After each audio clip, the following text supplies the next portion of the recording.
সূরা আশ-শূরা ১৩ নম্বর আয়াতের দিকে বলা হয়েছে, তোমরা তোমাদের দিনকে কায়েম করো এবং এ থেকে বিভক্ত হয়ো না। অর্থাৎ আল্লাহর দেওয়া বিধিবিধান অনুযায়ী আমাদের দিনকে কায়েম করতে বলা হয়েছে এবং এ থেকে যেন আমরা দূরে না সরে যাই, সেজন্য আল্লাহ তাআলা আমাদেরকে আগে থেকেই সতর্ক করে দিয়েছেন।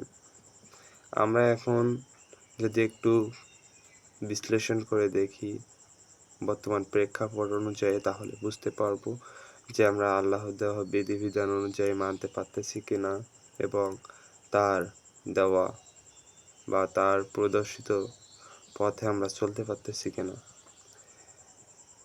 এবং তা থেকে দূরে সরে যাওয়ার যে বিফলগুলো আছে সবগুলো আমরা হাড়ে হাড়ে টের পাচ্ছি। যেমন পশ্চিমা বিশ্বের দিকে তাকালে আপনি বুঝতে পারবেন যে আমরা কেমন হালে আছি এবং কী অবস্থায় আছি। আপনি যখনই দেশে ইসলামের বিধিবিধান কায়েম করতে চাইবেন, যখনই এদেশের আইন প্রণয়ন করতে চাইবেন কোরআন অনুযায়ী, তখনই আপনার ঘাড়ে চড়ে বসবে পশ্চিমা বিশ্ব। অর্থাৎ কোরআন থেকে দূরে সরে যাওয়ার কারণে আমাদের এতগুলো ফল ভোগ করতে হচ্ছে।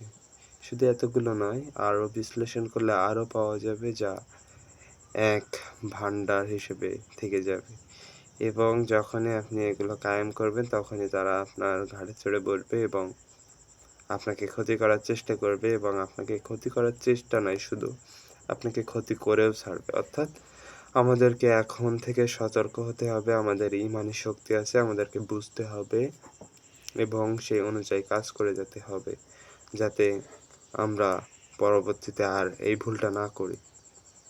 অর্থাৎ আমাদের এখন সব থেকে ইম্পর্টেন্ট যেটি, আমাদের ইসলামকে কায়েম করতে হবে এবং তাদের যে এজেন্টগুলো আছে তাদেরকে আমাদের দেশ থেকে বের করে দিতে হবে। আপনি যদি চুরির যে বিধানটা হাত কেটে নেওয়া, সেটি যদি কার্যকর করেন, তাহলে যুক্তরাষ্ট্র দেখবেন আপনাদের উপর খেপে গিয়েছে।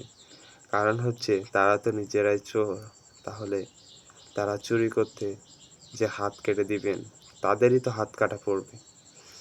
সেজন্য তারা আপনাদের ঘাড়ে চড়ে বসবে।